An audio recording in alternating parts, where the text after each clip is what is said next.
After 1900, the world changed in some pretty dramatic ways.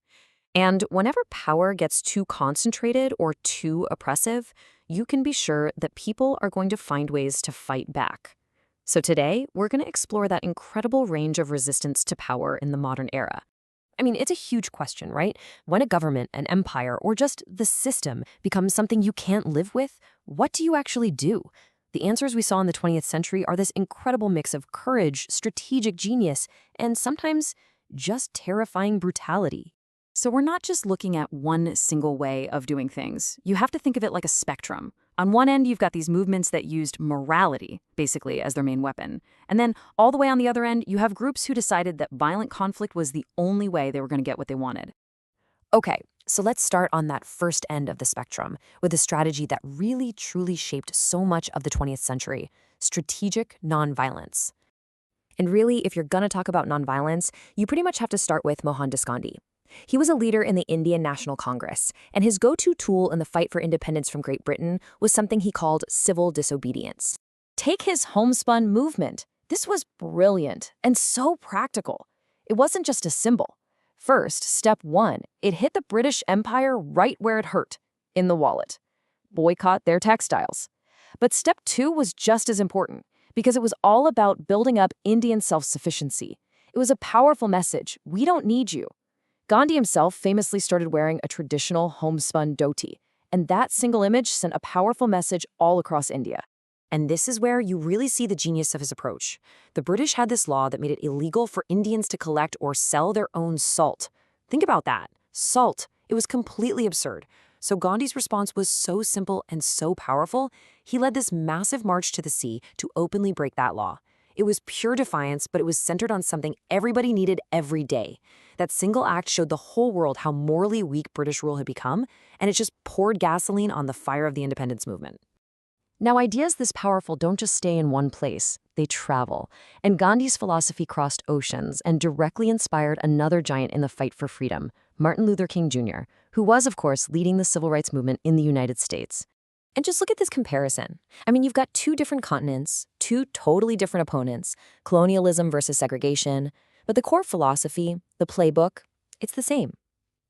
Just like Gandhi's salt march took aim at a monopoly on a daily staple, King's Montgomery bus boycott targeted the injustice of a segregated daily commute. Both of these actions caused serious financial pain to the powers that be. And that economic pressure, when you combine it with the clear moral high ground, well, that's how you start to dismantle these huge oppressive systems. But here's where the story takes a turn, because that commitment to nonviolence, it can be tested, and in some cases, it breaks. The story of Nelson Mandela in South Africa is so important here because it shows what can happen when a government simply refuses to listen to moral pressure. And to really get what he was up against, you have to understand the sheer brutality of apartheid. This wasn't just separate but equal. No way. It was a total system of oppression that controlled every single aspect of your life: where you could live, what job you could have, who you were allowed to marry. It was designed to be deeply, deeply inhumane. And at first, Mandela and his organization, the African National Congress, or ANC, they walked that same path as Gandhi and King. They organized boycotts, they organized strikes, all these acts of civil disobedience. They really put their faith in the power of nonviolent resistance. And then, 1960. The Sharpeville Massacre. At a peaceful protest, police just opened fire on an unarmed crowd. 69 people were killed. For so many, including Mandela, this single event just shattered the belief that nonviolence alone could ever defeat a regime that was willing to do something like that. So after Sharpeville, everything changed. The ANC formed an armed wing. The goal wasn't just to apply pressure anymore. It was to overthrow the apartheid state using any means necessary, and that now included violence. It was a massive, profound change, and it came from this feeling that nonviolence just wasn't going to work against that level of entrenched brutality. And that shift brings us all the way to the other end of our spectrum. This is where violence isn't the last resort, it's the primary tool, and it's used both by states to hold on to power and by groups who are trying to tear that power down. After 1900, the world saw so many dictators who ruled through pure brute force. In Chile, you had Pinochet, who took power in a coup and just crushed all opposition. In Spain, Francisco Franco brutally suppressed any dissent for decades after their civil war. And in Uganda, you had Idi Amin, known as the Butcher of Uganda, who unleashed this wave of terror that killed hundreds of thousands of people. For each of them, violence wasn't a side effect of their rule, it was the central pillar. But violence isn't always about one bad guy, one single dictator. Sometimes it gets baked right into the systems that run our world. It can create this kind of self-perpetuating cycle, which is exactly what we see with the military-industrial complex. So this term, military-industrial complex, was actually made famous by US President Eisenhower. And here's how it works. Think about the Cold War. The US and the Soviet Union built up these massive arsenals, mostly out of fear of each other. Well, that creates huge industries, millions of jobs, all depending on military spending.